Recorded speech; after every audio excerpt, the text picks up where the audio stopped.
जय श्री सीताराम। श्री जानकी वल्लभो सर्वदा विजयते।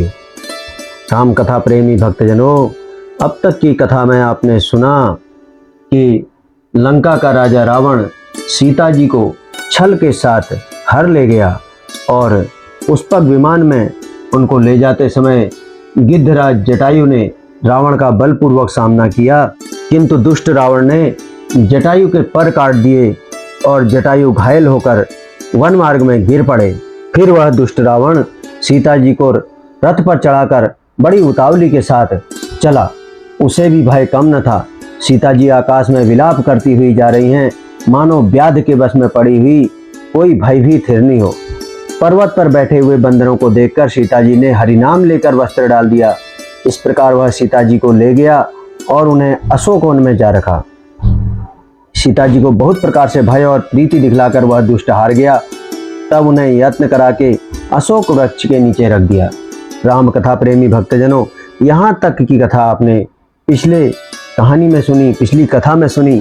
अब सुनते हैं आगे की कथा। आगे की कथा आरंभ करें इससे पहले आपसे निवेदन कि आप हमारी इस वीडियो को अधिक से अधिक धर्म प्रेमी लोगों के बीच में शेयर करें, जिससे राम कथा की यह अमृत धारा निरंतर और निर्बाध गति से प्रवाहित होती रहे, जन जन तक पहुंचती रहे। और आपसे पुनः एक निवेदन कर रहे हैं कि कमेंट बॉक्स में जय श्री सीताराम, जय श्री राम ऐसे शुभ शब्दों को लिखकर हमारा उत्साहवर्धन करें। और हमें आशा ही नहीं पूर्ण विश्वास है कि आप लोग हमारा उत्साहवर्धन करेंगे, ताकि हम इस कार्य को और आगे बढ़ा सकें और यह राम कथा की निर्मल धारा को निरंतर अविराम लोगों के बीच में पहुंचाते रहें। मित्रजनों, यदि आप इस चैनल पर नए हैं तो हमारे चैनल को सब्सक्राइब अवश्य करें, ताकि आप तक हमारी यह कथा निरंतर पहुंचती रहे, हमारे नोटिफिकेशन आप तक पहुंचते रहें। तो आइए अब बिना देर किए आगे की कथा को आरंभ करते हैं। जिस प्रकार कपट मृग के साथ श्री राम जी दौड़े चले थे, उसी छवि को हृदय में रखकर वे हरि नाम रटती हुई अशोक वाटिका में रहती हैं और उसी नाम को रटते रहती हैं। इधर श्री रघुनाथ जी ने छोटे भाई लक्ष्मण जी को आते देखकर वाह्य रूप में बहुत चिंता की और कहा, हे भाई, तुमने जानकी जी को अकेली छोड़ दिया और मेरी आज्ञा का उल्लंघन कर तुम यहाँ चले आए। राक्षसों के झुंड वन में फिरते रहते हैं। मेरे मन में ऐसा आता है कि सीता आश्रम में नहीं है। छोटे भाई लक्ष्मण जी ने श्री राम जी के चरण कमलों को पकड़कर हाथ जोड़कर कहा, हे नाथ, मेरा कुछ भी दोष नहीं। लक्ष्मण जी सहित प्रभु श्री राम जी वहां गए जहां गोदावरी के तट पर उनका आश्रम था। आश्रम को जानकी जी से रहित देखकर श्री राम जी साधारण मनुष्य की भांति व्याकुल और दीन हो गए। वे विलाप करने लगे, कहने लगे, हा गुण खानी जानकी सीता, रूपशील व्रत नेम पुनीता, लक्ष्मण समुझाए बहुभांति, पूछत चले लता तरुपाती। वो कहने लगे, हा गुणों की खान जानकी, हा रूपशील व्रत और नियमों में पवित्र सीते। लक्ष्मण जी ने बहुत प्रकार से समझाया। तब श्री राम जी लताओं और वृक्षों की पंक्तियों से पूछते हुए चले, कहने लगे, हे खग मृग, हे मधुकर श्रेणी, तुम देखी सीता मृग नैनी, खंजन सुख कपोत मृग मीना, मधुप निकर कोकिला प्रवीणा।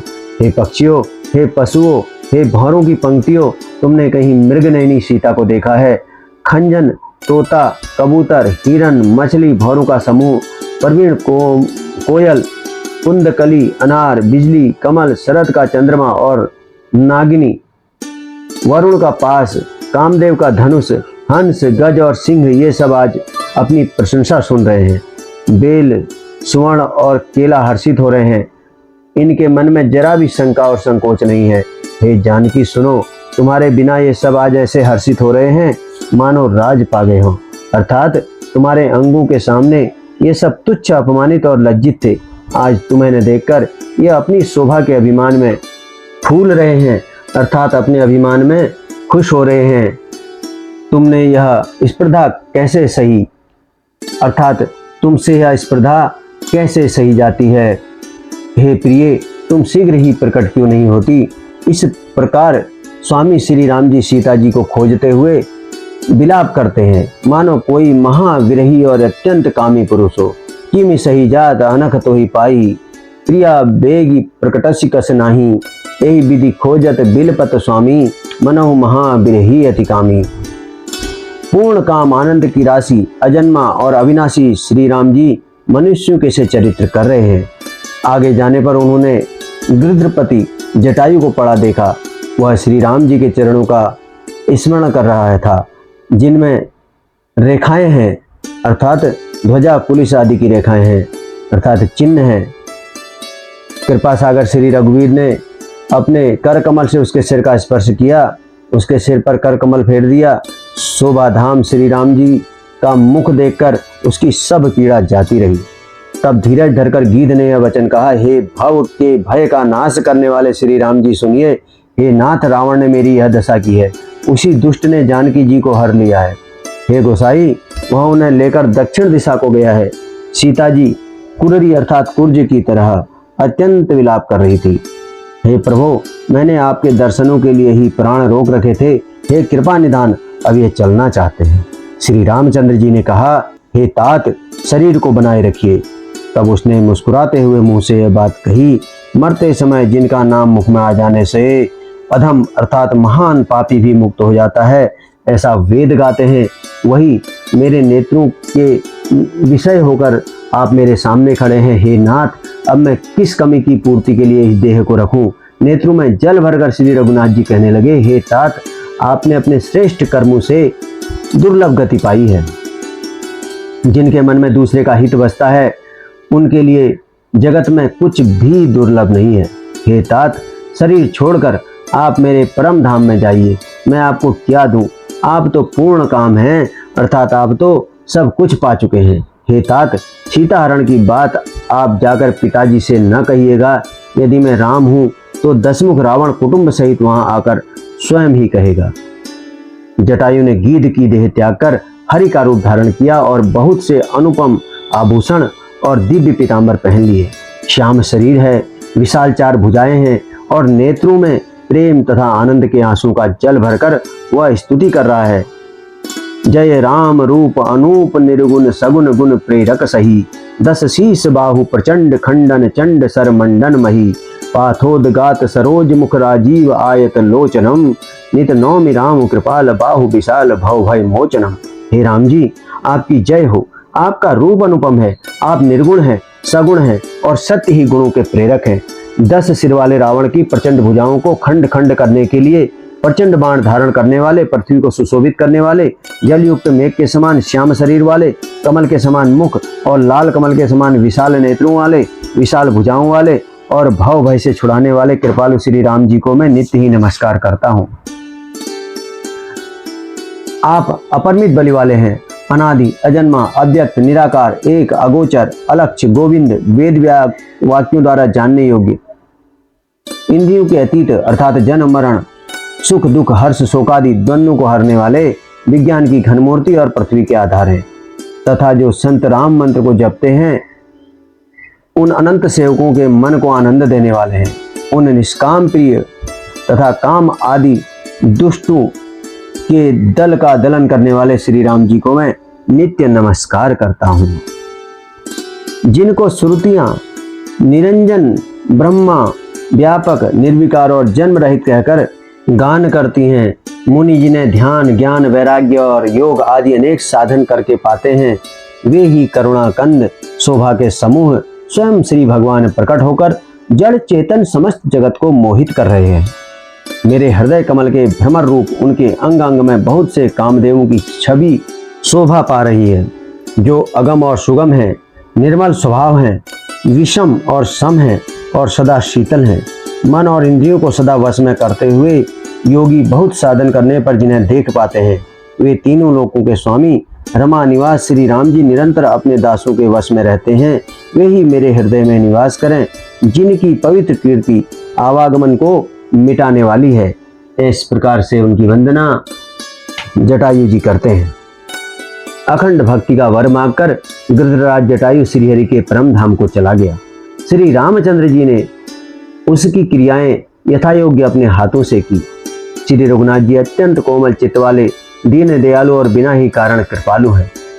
गीध अधम पक्षी और मांसाहारी था, उसको भी वह दुर्लभ गति दी जिसे योगी जन मांगते रहते हैं। शिव जी कहते हैं, हे पार्वती सुनो, वे लोग अभागे हैं जो भगवान को छोड़कर विषयों से अनुराग रखते हैं। फिर दोनों भाई सीता जी को खोजते हुए आगे चले। वे वन की सघनता देखते जाते हैं। वह वन सघन लताओं और वृक्षों से भरा है। उसमें बहुत से पक्षी, मृग, हाथी और सिंह रहते हैं। श्री राम जी ने रास्ते में आते हुए कमबंद राक्षस को मार डाला। उसके सांप की सारी बात श्री रामचंद्र जी से उस राक्षस ने कही। वह बोला, दुर्वासा जी ने मुझे श्राप दिया था, अब प्रभु के चरणों को देखने से वह पाप मिट गया। श्री राम जी ने कहा, हे गंधर्व सुनो, मैं तुम्हें कहता हूँ, ब्राह्मण कुल से द्रोह करने वाला मुझे कभी नहीं सुहाता। मन, वचन और कर्म से कपट छोड़कर जो भूदेव अर्थात ब्राह्मणों की सेवा करता है, मुझ समेत ब्रह्मा, शिव आदि सब देवता उसके वश में हो जाते हैं। साप देता हुआ, मारता हुआ और कठोर वचन कहता हुआ भी ब्राह्मण पूजनीय है, ऐसा संत कहते हैं। शील और गुण से हीन भी ब्राह्मण पूजनीय है, और गुण गणों से युक्त और ज्ञान में निपुण भी शूद्र पूजनीय नहीं है। श्री राम जी ने अपना धर्म भागवत धर्म कहकर उसे समझाया। अपने चरणों में प्रेम देखकर वह उसके मन को भाया। तदंतर श्री रघुनाथ जी के चरण कमलों में सिर नवाकर वह अपनी गति पाकर आकाश में चला गया। उदार श्री राम जी उसे गति देकर सबरी जी के आश्रम में पधारे। सबरी जी ने श्री रामचंद्र जी को घर में आए देखा। तब मुनि मतंग जी के वचनों को याद करके उनका मन प्रसन्न हो गया। कमल सदृश नेत्र और विशाल भुजा वाले, सिर पर जटाओं का मुकुट और हृदय पर वनमाला धारण किए हुए सुंदर सांवले और गोरे दोनों भाइयों के चरणों में सबरी जी लिपट गई। वे प्रेम में मग्न हो गई। मुख से वचन नहीं निकलता, बार बार चरण कमलों में सिर नवा रही हैं। फिर उन्होंने जल लेकर आदर पूर्वक दोनों भाइयों के चरण धोए और फिर उन्हें सुंदर आसनों पर बैठाया। उन्होंने अत्यंत रसीले और स्वादिष्ट कंद मूल और फल लाकर श्री राम जी को दिए। प्रभु ने बार बार प्रशंसा करके उन्हें प्रेम सहित खाया। फिर वे हाथ जोड़कर आगे खड़ी हो गई। प्रभु को देखकर उनका प्रेम अत्यंत बढ़ गया। उन्होंने कहा, मैं किस प्रकार आपकी स्तुति करूं? मैं नीच जाति की और अत्यंत मूढ़ बुद्धि हूँ, जो अधम से भी अधम है। स्त्रियां उनमें भी अत्यंत अधम है, और उनमें भी हे पापनाशन मैं मंद बुद्धि हूँ। श्री रघुनाथ जी ने कहा, हे भामिनी, मेरी बात सुन। मैं तो केवल एक भक्ति का ही संबंध मानता हूँ। जाति पाति कुल धर्म बड़ाई धन बल कुटुंब गुण और चतुरता, इन सब के होने पर भी भक्ति से रहित मनुष्य कैसा लगता है? जैसे जलहीन बादल दिखाई पड़ता है। जाति पाति कुल धर्म बड़ाई धन बल परिजन गुण चतुराई, भगत हीन नर सोह ही कैसा, बिनु जल बारिद देखिए जैसा। नवदा भगति कहूँ तो ही पाई, सावधान सुनो धरु मन माही। प्रथम भगति संतन कर संगा, दूसरी रति मम कथा प्रसंगा। फिर श्री रामचंद्र जी कहते हैं, मैं तुझसे अब अपनी नवदा भक्ति कहता हूँ, तू सावधान होकर सुन और मन में धारण कर। पहली भक्ति में संतों का सत्संग है, दूसरी भक्ति है मेरे कथा प्रसंग में प्रेम, और तीसरी भक्ति है अभिमान रहित होकर गुरु के चरण कमलों की सेवा, और चौथी भक्ति यह है कि कपट छोड़कर मेरे गुण समूहों का गान करें। मेरे राम मंत्र का जाप और मुझ में दृढ़ विश्वास यह पांचवी भक्ति है, जो वेदों में प्रसिद्ध है। छठी भक्ति है इंद्रियों का निग्रह, शील अर्थात अच्छा स्वभाव या चरित्र, बहुत कार्यों से वैराग्य और निरंतर संत पुरुषों के धर्म में लगे रहना। और सातवीं भक्ति है जगत भर को समभाव से मुझ में ओत प्रोत यानी राममय देखना, और संतों को मुझसे भी अधिक करके मानना। आठवीं भक्ति है जो कुछ मिल जाए उसी में संतोष करना, और स्वप्न में भी पराये दोषों को न देखना। नवीं भक्ति है सरलता और सबके साथ कपट रहित बर्ताव करना, हृदय में मेरा भरोसा रखना, और किसी भी अवस्था में हर्ष और दैन्य अर्थात विषाद का न होना। इन नौ में से जिनके एक भी होती है, वह स्त्री पुरुष जड़ चेतन कोई भी हो, हे भामिनी, मुझे वह अत्यंत प्रिय है। फिर तुझ में तो सभी प्रकार की भक्ति दृढ़ है, अतएव जो गति योगियों को भी दुर्लभ है, वही आज तेरे लिए सुलभ हो गई है। मेरे दर्शन का परम अनुपम फल यह है कि जीव अपने सहज स्वरूप को प्राप्त हो जाता है। हे भामिनी, अब यदि तू गजगामिनी जानकी जी की कुछ खबर जानती हो तो बता। पंपा सरही जाहु रघुराई, ता हो ही सुग्रीव मिताई, सो सब कहे ही देव रघुवीरा, जानत हूँ पूछूं मति धीरा। सबरी जी ने कहा, हे रघुनाथ जी, आप पंपा नामक सरोवर को जाइए, वहां आपकी सुग्रीव से मित्रता होगी। हे देव, हे रघुवीर, वह सब हाल बतावेगा। हे धीर बुद्धि, आप सब जानते हुए भी मुझसे पूछते हैं। बार बार प्रभु पद सिरुनाई, प्रेम सहित सब कथा सुनाई। बार बार प्रभु के चरणों में सिर नवाकर प्रेम सहित उसने सब कथा सुनाई।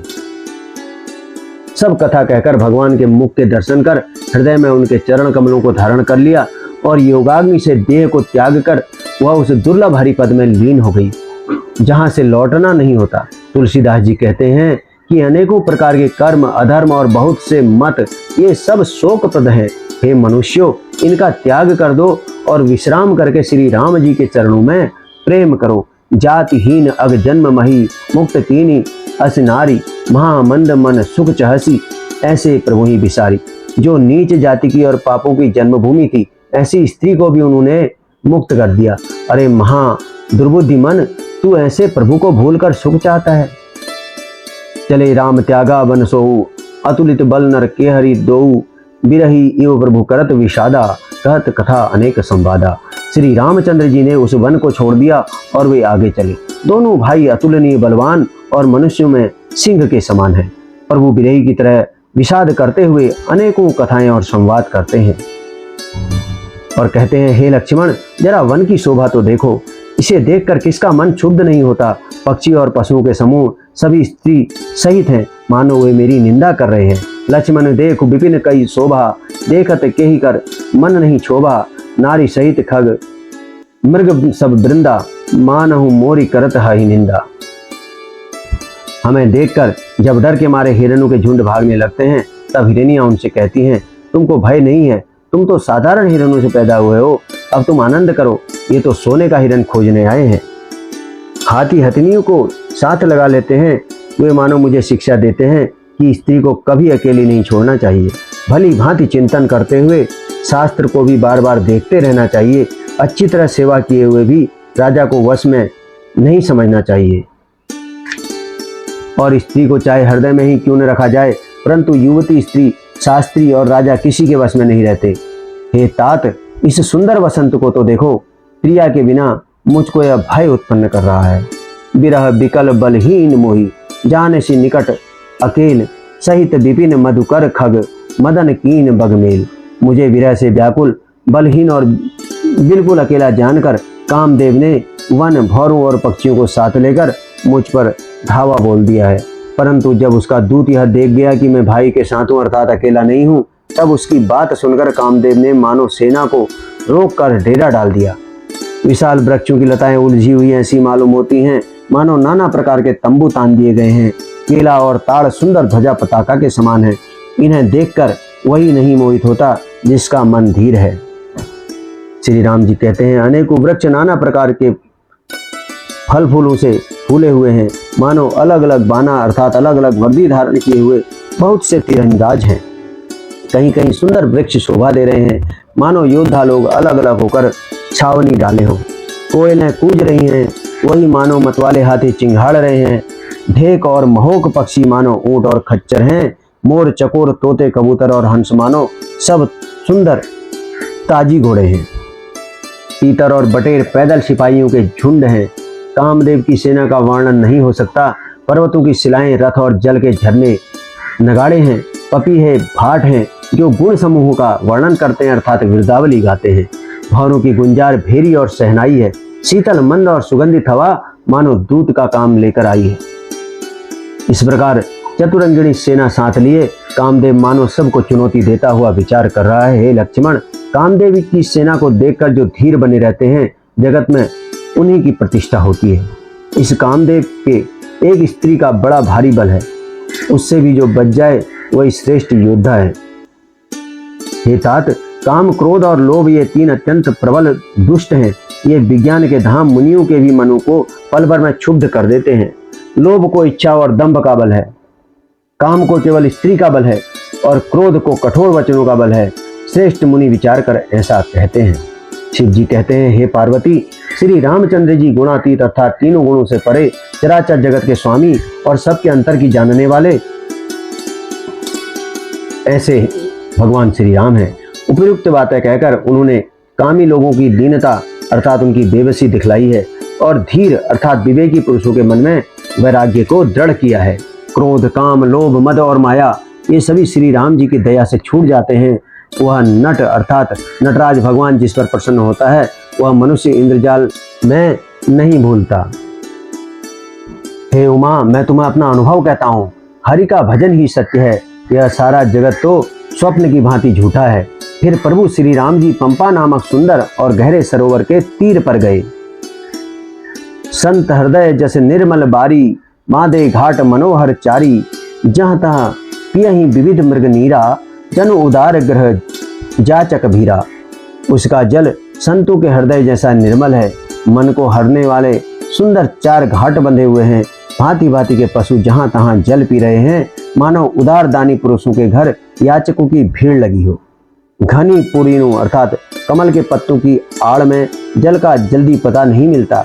जैसे माया से ढके रहने के कारण निर्गुण ब्रह्म नहीं दिखता। उस सरोवर के अत्यंत अथाह जल में सब मछलियां सदा एक रस अर्थात एक समान सुखी रहती हैं। जैसे धर्मशील पुरुषों के सब दिन सुखपूर्वक बीतते हैं। उसमें रंग बिरंगे कमल खिले हुए हैं। बहुत से भौरे मधुर स्वर से गुंजार कर रहे हैं। जल के मुर्गे और राजहंस बोल रहे हैं, मानो प्रभु को देखकर उनकी प्रशंसा कर रहे हैं।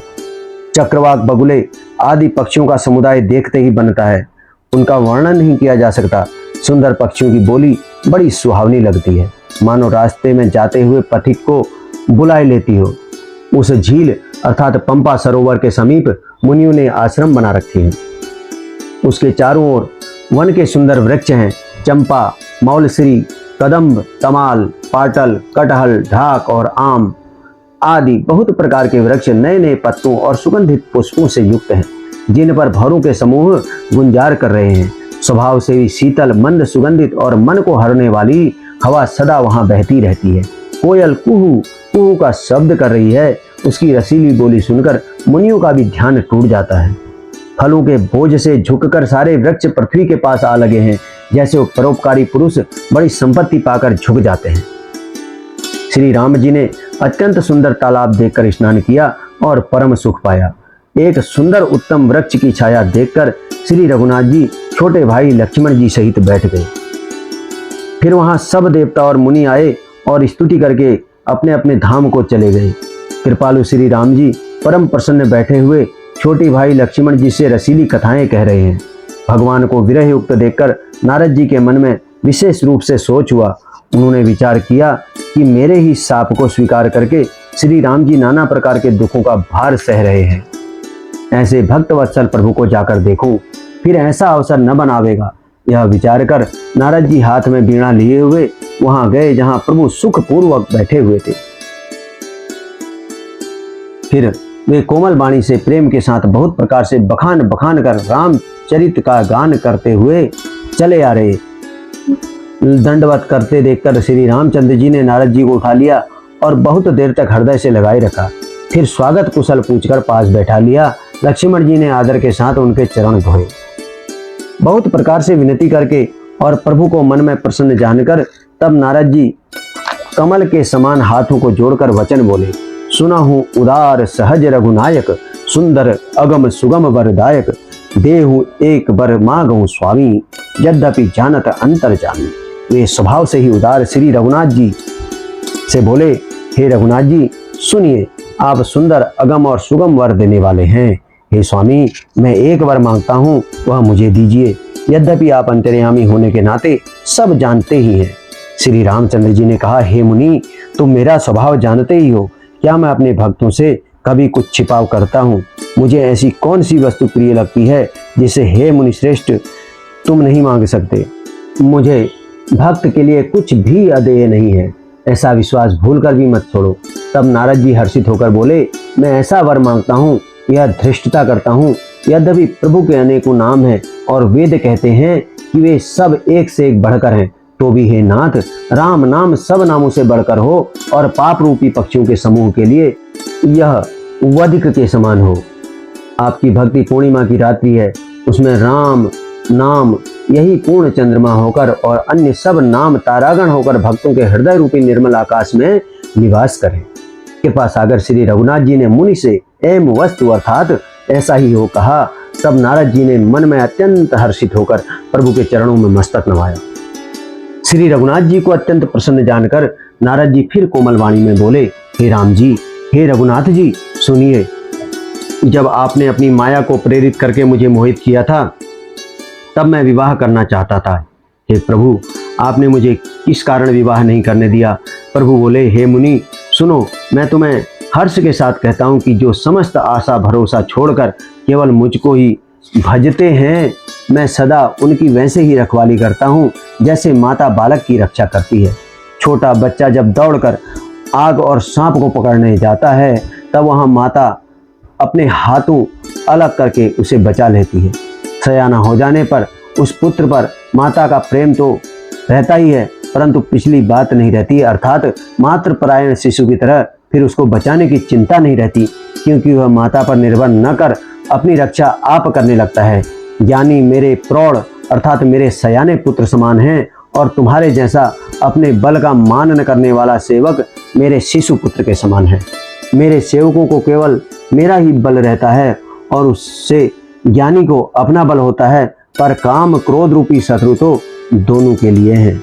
भक्त के शत्रुओं को मारने की जिम्मेदारी मुझ पर रहती है, क्योंकि वह मेरे परायण होकर मेरा ही बल मानता है, परंतु अपने बल को मानने वाले ज्ञानी के शत्रुओं का नाश करने की जिम्मेदारी मुझ पर नहीं है। ऐसा विचार कर पंडित जन अर्थात बुद्धिमान लोग मुझको ही भजते हैं। वे ज्ञान प्राप्त करने पर भी भक्ति को नहीं छोड़ते। काम क्रोध लोभ और मद आदि और मोह अर्थात अज्ञान की प्रबल सेना है। इसमें माया रूपिणी अर्थात माया की साक्षात मूर्ति स्त्री तो अत्यंत दारुण दुख देने वाली है। हे मुनि सुनो, पुराण वेद और संत कहते हैं कि मोह रूपी वन को विकसित करने के लिए स्त्री वसंत ऋतु के समान है। जप तप नियम रूपी संपूर्ण जल के स्थानों को स्त्री ग्रीष्म रूप होकर सर्वथा सोख लेती है। काम क्रोध मद और मत्सर अर्थात डाह आदि मेंढक है। इनको वर्षा ऋतु होकर हर्ष प्रदान करने वाली एकमात्र यही स्त्री है। बुरी वासनाओं कुमुदों के समान है। जो बुरी वासनाएं हैं वह कुमुदों के समूह हैं। उनको सदैव सुख देने वाली यह शरद ऋतु है। समस्त धर्म कमलों के झुंड हैं। यह नीच विषय जन्य सुख देने वाली स्त्री हिम ऋतु होकर उन्हें जमा डालती है। फिर ममता रूपी जवास का समूह स्त्री रूपी शिशिर ऋतु को पाकर हरा भरा हो जाता है। पाप रूपी उल्लुओं के समूह के लिए यह स्त्री सुख देने वाली और घोर अंधकारमयी रात्रि है। बुद्धि बल शील और सत्य ये सब मछलियां हैं, और उनको फंसाकर नष्ट करने के लिए स्त्री बंसी के समान है। चतुर पुरुष ऐसा कहते हैं। युवती स्त्री अवगुणों की मूल पीड़ा देने वाली और सब दुखों की खान है। इसलिए हे मुनि, मैंने जी में ऐसा जानकर तुमको विवाह करने से रोका था। अवगुण मूल सूल प्रमदा सब दुख खानी, ताते कीन निवारण मुनि में यह जिय जानी। श्री रघुनाथ जी के सुंदर वचन सुनकर मुनि का शरीर पुलकित हो गया और नेत्र प्रेमाश्रुओं के जल से भराए। वैसे मन ही मन कहने लगे, कहो तो किस प्रभु की ऐसी रीति है जिसका सेवक पर इतना ममत्व और प्रेम हो। जो मनुष्य भ्रम को त्याग कर ऐसे प्रभु को नहीं भजते, वे ज्ञान के कंगाल दुर्बुद्धि और अभागे हैं। फिर नारद मुनि आदर सहित बोले, हे विज्ञान विशारद श्री राम जी सुनिए। हे रघुवीर, हे भव भय का नाश करने वाले मेरे नाथ, अब कृपा कर संतों के लक्षण कहिए। श्री राम जी ने कहा, हे मुनि सुनो, मैं संतों के गुणों को कहता हूँ, जिनके कारण मैं उनके वश में रहता हूँ। सठ विकार जित अनग अकामा, अचल अकिंचन सुचि सुख धामा, अमित बोध अनिहमित भोगी, सत्य सार कवि कोविद जोगी। वे संत अर्थात काम क्रोध लोभ मोह मद और मत्सर इन 6 विकारों इन 6 दोषों को जीते हुए पाप रहित कामना रहित निश्चल अकिंचन अर्थात सर्वत्यागी बाहर भीतर से पवित्र सुख के धाम असीम ज्ञानवान इच्छा रहित मिताहारी सत्यनिष्ठ कवि विद्वान योगी सावधान दूसरों को मान देने वाले अभिमान रहित धैर्यवान धर्म के ज्ञान और आचरण में अत्यंत निपुण गुणों के घर संसार के दुखों से रहित और संदेहों से सर्वथा छूटे हुए होते हैं। मेरे चरण कमलों को छोड़कर उनको न देह ही प्रिय होती है और न घर ही। निज गुण श्रवण सुनत सकुचाही, पर गुण सुनत अधिक हर्षाही। सम शीतल नहीं त्याग ही नीति, सरल स्वभाव सबई सन प्रीति। कानों से अपने गुण सुनने में सकुचाते हैं, दूसरों के गुण सुनने में विशेष हर्षित होते हैं, सम और शीतल हैं, न्याय का कभी त्याग नहीं करते, सरल स्वभाव होते हैं और सभी से प्रेम रखते हैं। वे जप तप व्रत दम संयम और नियम में रत रहते हैं और गुरु गोविंद और ब्राह्मणों के चरणों में प्रेम रखते हैं। उनमें श्रद्धा, क्षमा, मैत्री, दया, मुदिता अर्थात प्रसन्नता और मेरे चरण कमलों में निष्कपट प्रेम होता है तथा वैराग्य, विवेक, विनय, विज्ञान अर्थात परमात्मा के तत्व का ज्ञान और वेद पुराण का यथार्थ ज्ञान रहता है। वे दंभ, अभिमान और मद कभी नहीं करते और भूल कर भी कुमार्ग पर पैर नहीं रखते। मुनि सुनु साधुन के गुण जेते, कहीं न सकहीं सारद श्रुति तेते। सदा मेरी लीलाओं में मग्न रहते हैं, मेरी लीलाओं को गाते हैं, सुनते हैं और बिना ही कारण दूसरों के हित में लगे रहने वाले होते हैं। हे मुनि सुनो, संतों के जितने गुण हैं उनको सरस्वती जी और वेद भी नहीं कह सकते, शेष और शारदा भी नहीं कह सकते। यह सुनते ही नारद जी ने श्री राम जी के चरण कमल पकड़ लिए। दीन बंधु कृपालु प्रभु ने इस प्रकार अपने श्रीमुख से अपने भक्तों के गुण कहे। भगवान के चरणों में बार बार सिर नवाकर नारद जी ब्रह्मलोक को चले गए। तुलसीदास जी कहते हैं कि वे पुरुष धन्य हैं जो सब आशा छोड़कर केवल श्री हरि के रंग में रंग गए। जो लोग रावण के शत्रु श्री राम जी का पवित्र यश गावेंगे और सुनेंगे, वे वैराग्य, जप और योग के बिना ही श्री राम जी की दृढ़ भक्ति पावेंगे। दीप शिखा सम जुवती तन, मन जनि होसी पतंग। भजई राम तज काम मद, करहि सदा सत्संग। श्री राम कथा प्रेमी भक्तजनों, युवती स्त्रियों का शरीर दीपक की लौ के समान है। हे मन, तू उसका पतिंगा न बन। काम और मद को छोड़कर श्री रामचंद्र जी का भजन कर और सदा सत्संग कर। इस प्रकार तुलसीदास जी कहते हैं। श्री राम कथा प्रेमी भक्तजनों, आज की कथा यहीं पर संपन्न होती है। पुनः आपसे अगली कथा में भेंट होगी और आपसे पुनः निवेदन है कि आप कमेंट बॉक्स में कमेंट अवश्य करें। जय श्री राम, जय माता जानकी, जय श्री सीताराम।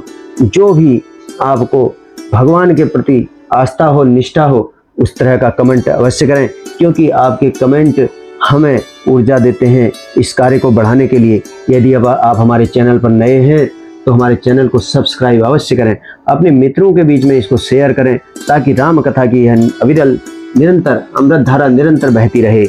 आप सभी पर प्रभु भगवान की, श्री रामचंद्र जी की कृपा सदैव बनी रहे। जय श्री सीताराम।